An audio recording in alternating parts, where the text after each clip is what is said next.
Hi hello friends, welcome back to my YouTube channel. ಹೇಗಿದ್ದೀರಾ ಎಲ್ಲರೂ? I hope ಎಲ್ಲರೂ ಕೂಡ ಚೆನ್ನಾಗಿದ್ದೀರಾ ಅಂತ ಅಂದ್ಕೊಳ್ತಾ ಇವತ್ತಿನ ವೀಡಿಯೋನ ಶುರು ಮಾಡ್ತಾ ಇದ್ದೀವಿ. ಅದಕ್ಕೂ ಮುಂಚೆ ನೀವೇನಾದ್ರು ಫಸ್ಟ್ ಟೈಮ್ ನಮ್ಮ ಯೂಟ್ಯೂಬ್ ಚಾನಲ್ನ ವಿಸಿಟ್ ಮಾಡಿದರೆ ಪ್ಲೀಸ್ ತಪ್ಪದೆ ಚಾನಲ್ನ ಸಬ್ಸ್ಕ್ರೈಬ್ ಮಾಡ್ಕೊಳ್ಳಿ. ವಿಡಿಯೋ ಇಷ್ಟ ಆದರೆ ಲೈಕ್, ಶೇರ್ ಆ್ಯಂಡ್ ಕಮೆಂಟ್ ಮಾಡೋದನ್ನು ಮರಿಬೇಡಿ ಸ್ನೇಹಿತರೆ. ಬನ್ನಿ ಹಾಗಾದರೆ ಇವತ್ತಿನ ಈ ಒಂದು ವಿಡಿಯೋನ ಶುರು ಮಾಡೋಣ. ನೀನು ಯಾವುದೇ ಸೇಡು ತೀರಿಸಿಕೊಳ್ಳುವ ಅವಶ್ಯಕತೆಯೇ ಇಲ್ಲ. ಕೇವಲ ಒಂದು ಹೆಜ್ಜೆ ಹಿಂದಿಟ್ಟು ಕಾದು ನೋಡು. ನಿನ್ನನ್ನು ನೋವಿಂದ ನರಳುವಂತೆ ಮಾಡಿದವರು ಕ್ರಮೇಣ ತಮ್ಮನ್ನೇ ತಾವೇ ನೋವಿನಿಂದ ನರಳಿಸಿಕೊಳ್ಳುತ್ತಾರೆ. ನೀನು ಅದೃಷ್ಟಶಾಲಿಯಾದರೆ ಇದನ್ನೆಲ್ಲ ನೀನು ನೋಡುವೆ. ಸ್ನೇಹಿತರೆ, ನಾವು ಯೂಶಲಿ ನಮ್ಗೆ ಯಾರಾದರೂ ಹರ್ಟ್ ಮಾಡಿದಾಗ ಅಥವಾ ನಮ್ಗೆ ಯಾರಾದರೂ ನೋವು ಮಾಡಿದಾಗ, ಬೇಜಾರು ಮಾಡಿದಾಗ ನಾವು ಅಂದ್ಕೊಳ್ಳೋದು ಏನು ಹೇಳಿ, ಇದು ಕಾಮನ್ ಅಲ್ವಾ. ಸೊ ಪ್ರತಿಯೊಬ್ಬರು ಕೂಡ ಹೀಗೆ ಇದ್ದೇ ಇರ್ತಾರೆ ಅಂತ ಅಲ್ಲ, ಹೀಗಿರಲೇಬಾರ್ದು ಅಂತಲೂ ಅಲ್ಲ. ಇದು ಒಂದು ಕಾಮನ್ ಹ್ಯಾಬಿಟ್ ಅಂತಲೇ ಹೇಳ್ಬೋದು ನಮ್ಮಲ್ಲಿ. ಅವ್ರು ನನಗೆ ಇವತ್ತು ಹರ್ಟ್ ಮಾಡಿದಾರಲ್ವ, ನಾಳೆ ನಾನು ಅವ್ರಿಗೆ ಹರ್ಟ್ ಮಾಡೇ ಮಾಡ್ತೀನಿ. ಅವ್ರು ಇವತ್ತು ನನಗೆ ಬೇಜಾರು ಮಾಡಿದ್ದಾರೆ, ಇವತ್ತು ನನ್ನನ್ನು ಅಳಿಸಿದ್ದಾರೆ ಅಂದಮೇಲೆ ನಾಳೆ ನಾನು ಅವರನ್ನು ಅಳಿಸ್ತೀನಿ. ನಾಳೆ ನಾನು ಅವರಿಗೆ ಹರ್ಟ್ ಮಾಡ್ತೀನಿ, ಅವ್ರಿಗೆ ಬೇಜಾರು ಮಾಡ್ತೀನಿ. ಈ ರೀತಿಯಾಗಿ ನಮ್ಮ ಮನಸ್ಸಿನಲ್ಲಿ 1000 ಆಲೋಚನೆಗಳು ಬರಲಿಕ್ಕೆ ಶುರುವಾಗುತ್ತೆ. ಆದರೆ ನಾವು ಒಂದು ಅನ್ಕೋಬೇಕಾಗಿರೋದು ಏನಂದರೆ, ಇವಾಗ ಒಂದು ಗಾದೆ ಮಾತೇ ಇದೆ, ನಿಮಗೂ ಕೂಡ ಗೊತ್ತಿರ್ಬೋದು, ಅತ್ತೆಗೊಂದು ಕಾಲ ಆದರೆ ಸೊಸೆಗೊಂದು ಕಾಲ ಅಂತ. ಇವತ್ತು ನೀವು ಬೇಜಾರಲ್ಲಿದ್ದೀರಾ, ನೀವು ನೋವಲ್ಲಿದ್ದೀರಾ, ನಿಮ್ಮನ್ನು ಅವರು ಅಂಗಿಸಿ ಮಾತಾಡ್ತಾ ಇದ್ದಾರೆ ಅಂದಮೇಲೆ ನಾಳೆ ದಿನ ಅಂತಹ ಪರಿಸ್ಥಿತಿ ಅವ್ರಿಗೆ ಬರಲ್ಲ ಅಂತ ನಿಮ್ಗೆ ಎಷ್ಟು ಗ್ಯಾರಂಟಿ ಇದೆ? ಖಂಡಿತ ಅಲ್ವಾ. ಯಾಕಂದರೆ ಪರಿಸ್ಥಿತಿ ಅನ್ನೋದು ಯಾವಾಗಲೂ ಒಂದೇ ರೀತಿಲಿ ಇರೋಲ್ಲ. ಇವತ್ತು ಮೇಲಿದ್ದವರು ನಾಳೆ ಕೆಳಗೆ ಬರ್ಬೋದು, ಇವತ್ತು ಕೆಳಗಿದ್ದವರು ನಾಳೆ ಮೇಲೆ ಹೋಗ್ಬೋದು. ಪರಿಸ್ಥಿತಿ ಅನ್ನೋದು ಖಂಡಿತ ಎಲ್ಲರ ಜೀವನದಲ್ಲೂ ಕೂಡ ಚೇಂಜ್ ಆಗ್ತಾನೇ ಇರುತ್ತೆ. ಸೊ ಆ ಸಮಯ ಬಂದಾಗ ಸಮಯ ಹೇಗೆ ನಮ್ಮನ್ನು ಅಕ್ಸೆಪ್ಟ್ ಮಾಡ್ಕೊಳ್ಳುತ್ತೋ ಅದೇ ರೀತಿ ಕೂಡ ನಾವು ಹೋಗ್ತಾನೆ ಇರಬೇಕಾಗುತ್ತೆ ಜೀವನದಲ್ಲಿ.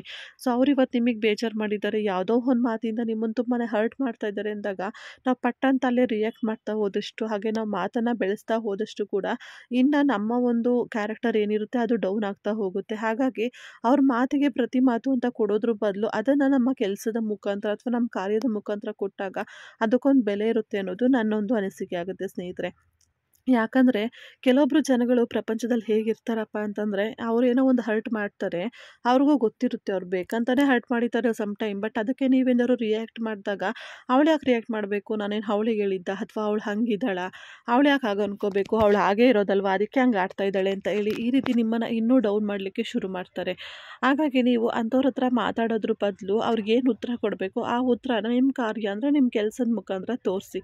ಆವಾಗ ಅವರೇ ನೆಕ್ಸ್ಟ್ ಟೈಮ್ ನಿಮ್ಮ ಹತ್ರ ಮಾತಾಡುವಾಗ ಹಿಂದೆ ಮುಂದೆ ಯೋಚನೆ ಮಾಡ್ತಾರೆ, ಇಲ್ಲಪ್ಪ ಇವಳ ಹತ್ರ ಮಾತಾಡೋದಲ್ಲ, ಮಾತಾಡಿದ್ರೆ ಮತ್ತು ನನಗೆ ಉಲ್ಟಾ ಹೊಡೆಯುತ್ತೆ, ಇದು ಯಾಕೆ ಬೇಕು ಅಂತ ಹೇಳಿ ಅವರೇ ಸೈಲೆಂಟಾಗಿ ಹೋಗ್ತಾರೆ. ಬಟ್ ಅವರು ನಿಮ್ಮ ಮುಂದೆ ಅದನ್ನ ಬಾಯ್ಬಿಟ್ಟು ಹೇಳ್ಕೊಳ್ದೆ ಇರಬಹುದು, ಬಟ್ ಅವರಿರುವಂತಹ ಪರಿಸ್ಥಿತಿ ಹಾಗೆ ಅವ್ರು ಮಾತಾಡುವಂತಹ ಮಾತು ನಿಮ್ಮನ್ನು ಆ ರೀತಿಯಾಗಿ ಬದಲಾಯಿಸುತ್ತೆ ಅಂತಲೇ ಹೇಳ್ಬೋದು ಸ್ನೇಹಿತರೆ. ಹಾಗಾಗಿ ಮಾತಿಗೆ ಖಂಡಿತವಾಗ್ಲೂ ತುಂಬಾ ಅರ್ಥ ಇದೆ ಸ್ನೇಹಿತರೆ. ಒಂದೊಂದು ಮಾತಿಗೂ ಕೂಡ ನಿಜವಾಗ್ಲೂ ತುಂಬಾ ಬೆಲೆ ಕಟ್ಟಬೇಕಾಗುತ್ತೆ ಜೀವನದಲ್ಲಿ ನಾವು. ಹಾಗಾಗಿ ಪ್ರತಿಯೊಂದು ಮಾತನ್ನು ಕೂಡ ನಾವು ಮಾತಾಡಿನೇ ಸಾಧಿಸಿ ತೋರಿಸ್ಬೇಕು ಅಂತ ಏನಿಲ್ಲ, ನಮ್ಮ ಕೆಲಸದ ಮುಖಾಂತರ ಕೂಡ ತೋರಿಸ್ಬೋದು. ಇನ್ನು ನಾವು ಮಾತಾಡೋದಕ್ಕಿಂತ ಇರೋ ಬೆಲೆ ನಾವು ಅದನ್ನು ಕಾರ್ಯರೂಪಕ್ಕೆ ತಂದಾಗ ಇನ್ನೂ ಡಬಲ್ ಆಗಿರುತ್ತೆ ಆ ಒಂದು ಬೆಲೆ ಅಂತಲೇ ಹೇಳ್ಬೋದು ಸ್ನೇಹಿತರೆ. ಹಾಗಾಗಿ ತುಂಬಾ ನೀವು ಮಾತಾಡೋದು, ಕಿರ್ಚಾಡೋದು ಆ ರೀತಿ ಎಲ್ಲ ಮಾಡಿದಾಗ ನೀವೇ ಅದು ಕೆಲವೊಮ್ಮೆ ಕುಗ್ಗುವಂತಹ ಚಾನ್ಸಸ್ ಇರುತ್ತೆ. ಹಾಗಾಗಿ ಅಷ್ಟೆಲ್ಲ ಮಾಡೋದ್ರ ಬದಲು ಖಂಡಿತ ಆ ಸಮಯದಲ್ಲಿ ನಿಮಗೂ ಕೂಡ ಬೇಜಾರಾಗಿರುತ್ತೆ ಖಂಡಿತ. ಯಾಕಂದರೆ ನೀವು ಕೂಡ ಮನುಷ್ಯ ಅಲ್ವಾ, ನಿಮಗೂ ಫೀಲಿಂಗ್ಸ್ ಅನ್ನೋದು ಇದ್ದೇ ಇರುತ್ತೆ. ಸೊ ಖಂಡಿತ ಬೇಜಾರಾಗೇ ಆಗಿರುತ್ತೆ. ಆದರೆ ಅದನ್ನು ಸ್ವಲ್ಪ ದಿನದ ಮಟ್ಟಿಗೆ ನಾವು ತಡ್ಕೊಂಡ್ರೆ, ಅಂದರೆ ಕಾದು ನೋಡಿದರೆ ನಮಗೆ ಅದಕ್ಕಿಂತ ಒಳ್ಳೆಯ ಪರಿಸ್ಥಿತಿ ಇನ್ನೂ ಬರ್ಬೋದು ಅಲ್ವಾ. ನಾವೇನು ಅದಕ್ಕಿಂತ ಒಳ್ಳೆ ಸ್ಟೇಜಲ್ಲೇ ಹೋಗ್ಬೋದು. ಅವ್ರು ಇವಾಗ ಏನು ಮಾತಲ್ಲಿ ನಿಮಗೆ ಹಂಗಿಸ್ತಾ ಇದ್ದಾರೆ, ಏನು ನೋವು ಮಾಡ್ತಾ ಇದ್ದಾರೋ ಅದಕ್ಕಿಂತ ಒಳ್ಳೆ ಪರಿಸ್ಥಿತಿಲಿ ನೀವು ಹೋಗಿ ನಿಲ್ಲೋ ಅಂತಹ ಒಂದು ದಿನ ಬಂದೇ ಬರುತ್ತೆ. ಆದರೆ ನಮಗಿಲ್ಲಿ ಮುಖ್ಯವಾಗಿ ಬೇಕಾಗಿರೋದು ತಾಳ್ಮೆ ಮಾತ್ರ. ತಾಳ್ಮೆ ಇದ್ದರೆ ಖಂಡಿತವಾಗ್ಲೂ ಜೀವನದಲ್ಲಿ ಏನನ್ನ ಬೇಕಾದ್ರೂ ಸಾಧಿಸ್ಬೋದು. ಬಟ್ ತಾಳ್ಮೆ ಇದ್ದಾಗ ಖಂಡಿತ ಅಲ್ಲಿ ನಮಗೆ ನೋವು ಆಗೋದು ತುಂಬಾ ಸಹಜ. ಆದರೆ ಆ ನೋವನ್ನು ತಡ್ಕೊಳ್ಳುವಂತಹ ಶಕ್ತಿ ನಿಮಗೆ ಬಂದಾಗ ಎವ್ರಿಡೇ ಕೂಡ ನೀವು ಸ್ಟ್ರಾಂಗ್ ಆಗ್ತಾನೆ ಹೋಗ್ತೀರಾ. ಆ ಸ್ಟ್ರಾಂಗ್ ಆಗ್ತಾ ಆಗ್ತಾ ಮುಂದೆ ಹೇಗಾಗುತ್ತೆ ಅಂದರೆ, ಜೀವನದಲ್ಲಿ ಎಷ್ಟೇ ದೊಡ್ಡ ಪೆಟ್ಟು ನಿಮಗೆ ಬಿದ್ದರೂ ಕೂಡ ಆ ಪೆಟ್ಟು ಒಂದು ಚಿಕ್ಕ ಕಲ್ಲಾಗಿ ನಿಮ್ಮ ಮುಂದೆ ಕಾಣಿಸುತ್ತೆ. ಆ ಕಲ್ಲೇ ನಿಮಗೆ ನಿಮ್ಮ ಒಂದು ಗುರಿನ ಮುಟ್ಟೋದಕ್ಕೆ ಪ್ರತಿಯೊಂದು ಮೆಟ್ಲಾಗ್ತಾ ಹೋಗುತ್ತೆ ಸ್ನೇಹಿತರೆ. ಹಾಗಾಗಿ ಆ ಮೆಟ್ಲನ್ನು ನೀವು ಮಾಡ್ಕೋಬೇಕು ಅಂದರೆ ನೀವು ಪರ್ಸ್ನಲಿ ತುಂಬಾ ಸ್ಟ್ರಾಂಗ್ ಇರಲೇಬೇಕಾಗುತ್ತೆ.